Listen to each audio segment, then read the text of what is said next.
there and welcome to iParentGen.com. This is Consistent Parenting Method, tip number 2. So many of you have asked me about the screen times and tips around bedtime.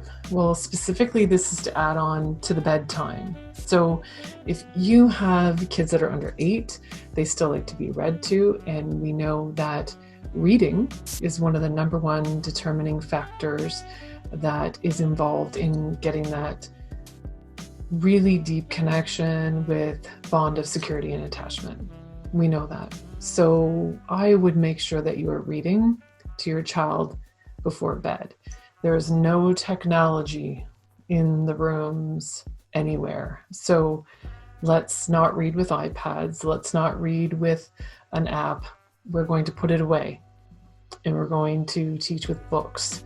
And books, even in some of the the boards that are teaching now, are going back to books and getting rid of computers because kids are so distracted by the temptation of going on them. So in this tip, I would say that I would start an hour and a half before bedtime, taking them off the screens, because we know that screens with the dopamine and the cortisol raise the heart rates.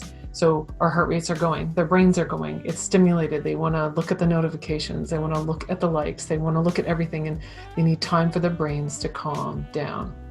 And there's a really great study with Dr. Cheever, that's Cheevr, who actually studied heart rates and adrenaline secretions in children and in adults when a phone was notifying them of something, and they would actually react chemically.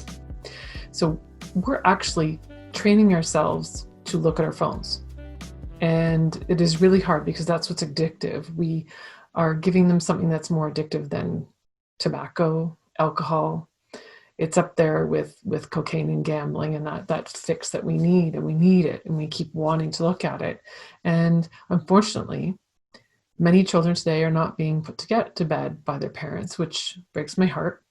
But if you're going to put them to bed, then make sure you take out the alarm clock, or to put in an alarm clock, take out whatever technology, and make sure that you stick to the same bedtime, but no tech an hour before bed at all.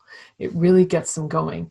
And if you leave a phone in a child's room with them, nothing good has ever happened after midnight.